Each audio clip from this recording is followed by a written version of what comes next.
Le Premier ministre Manuel Valls était à Nantes ce mardi à l'occasion du congrès national de l'Union pour l'habitat social.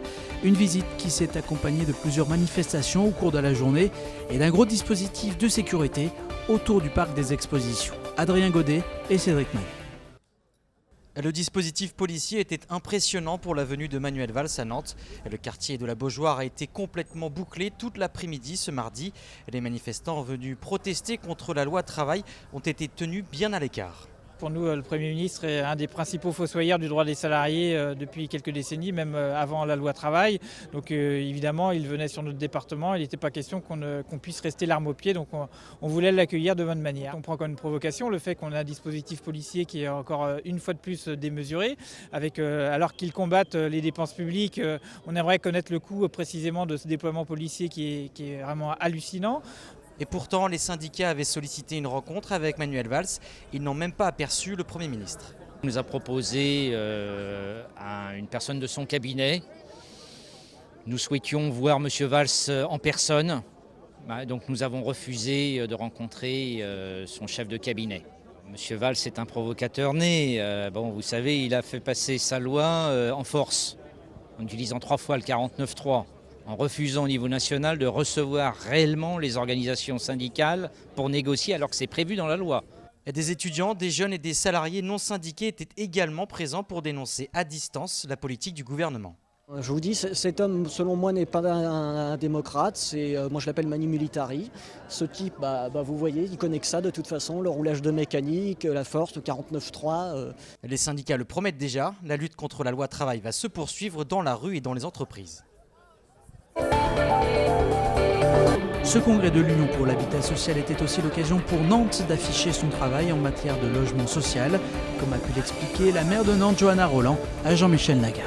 Ensuite, l'enjeu pour nous, c'est effectivement, vous le savez, nous avons des objectifs ambitieux, 6 000 logements par an, 2 000 logements sociaux, mais aussi une attention particulière sur l'abordable.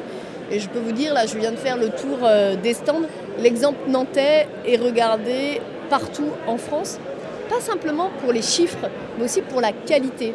Je vous donne juste un exemple. Aujourd'hui, on travaille avec les bailleurs, avec les acteurs publics, mais aussi les acteurs privés pour dire comment un logement il peut s'adapter aux différentes étapes de la vie d'une famille.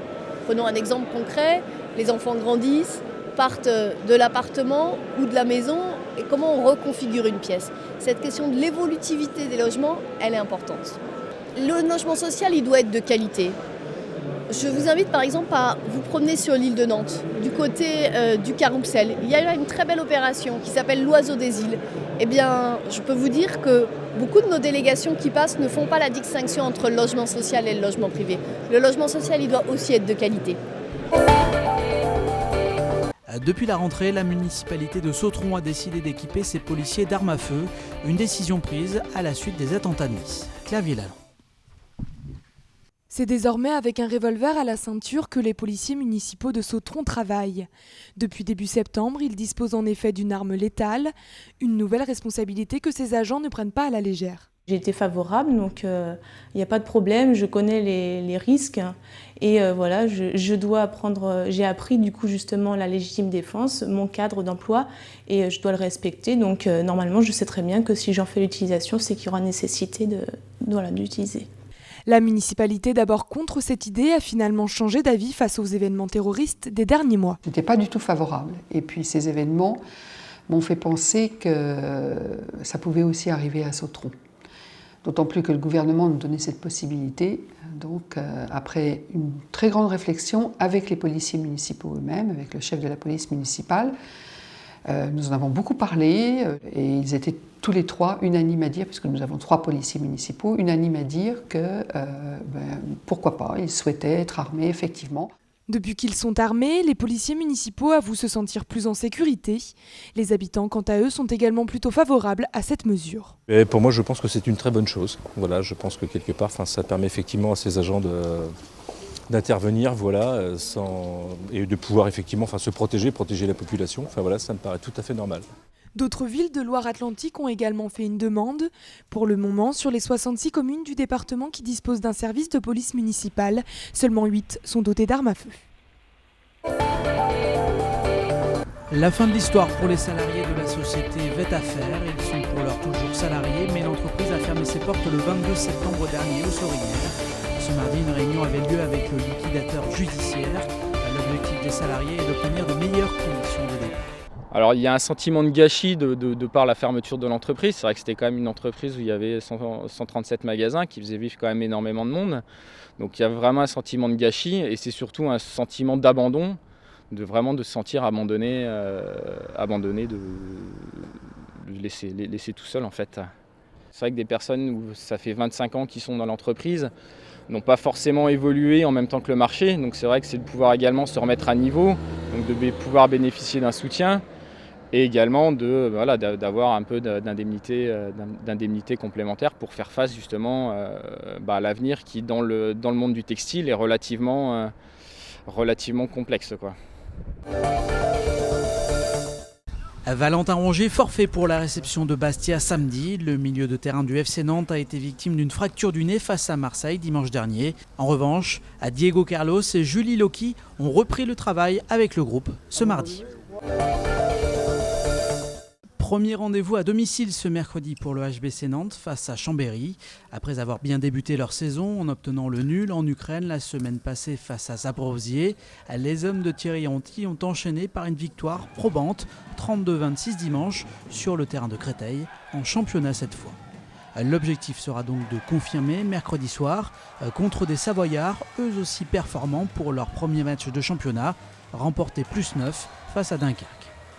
Coup d'envoi à 20h45 dans la salle métropolitaine, dont le public pourra découvrir les nouvelles recrues nantaises et notamment l'ailier allemand Dominique Klein. Les handballeurs nantais rejoueront à domicile dès ce samedi. Ils recevront les Turcs de Beşiktaş pour la deuxième journée de la Ligue des Champions.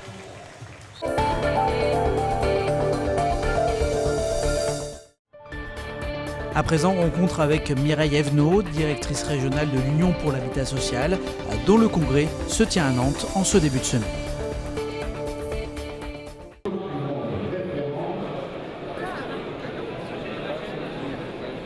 Pour notre mouvement professionnel national, mais aussi notre mouvement professionnel régional, c'est effectivement tous les ans un moment important où, selon les années, où on regarde au plan national ce qui parle à notre environnement, ou au contraire, comme cette année, où on fait en sorte de faire un peu d'introspection pour identifier un peu nos valeurs, identifier le message qu'on souhaiterait porter à l'échéance 2017, qui est celle des présidentielles, auprès de l'ensemble des présidentiables, en l'occurrence, pour dire nous, mouvement professionnel, notre vision de ce que doit être le logement social, de ce que peut apporter le logement social, c'est de telle nature. Et donc la notion de cap HLM, dont a parlé tout à l'heure le président de l'Union HLM, c'est bien cette espèce d'introspection, de mise en débat d'un certain nombre de sujets pour forger notre vision partagée et la communiquer auprès de l'ensemble des décideurs publics, locaux et évidemment nationaux.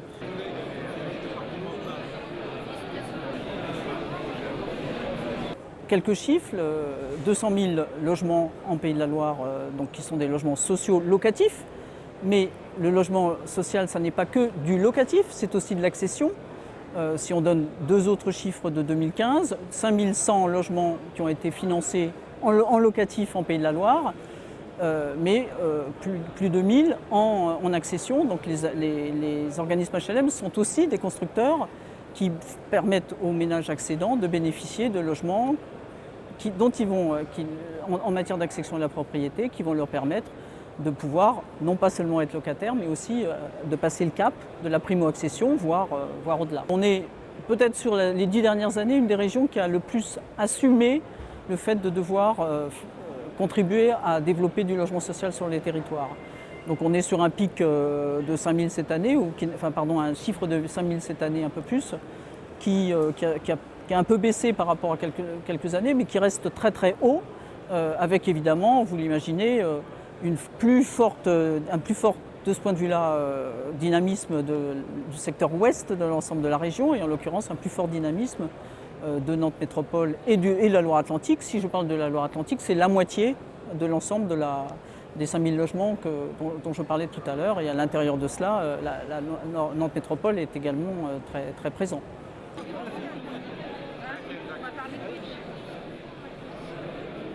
Tout ce qui se fait logement social aujourd'hui n'a plus rien à voir avec ce que c'était le cas avant, donc les bars et les tours et les quartiers dont on parle beaucoup. Même s'il y a besoin d'intervenir sur ces quartiers, évidemment, pour les faire évoluer. On est dans une région où il y a 15 projets de rénovation urbaine qui vont dans cette deuxième génération des projets de rénovation urbaine. Donc on va avoir encore beaucoup de choses qui vont changer. On ne vend pas que du logement. Voilà, c'est peut-être ça le plus simple comme expression. On vend aussi du service et de l'accompagnement. Et pour que les choses soient encore plus claires, un organisme HLM qui investit aujourd'hui en locatif, il est encore là dans 40 ans. Donc il ne fait pas un coup, il est bien sur l'élu m'indique quelle est sa problématique, je travaille avec lui une solution, je mobilise les partenaires qui sont nécessaires pour faire en sorte d'apporter la solution et je serai là demain, après-demain, encore après-demain, pour si jamais la solution, il faut la faire évoluer, et on trouve ensemble les réponses qu'on peut apporter.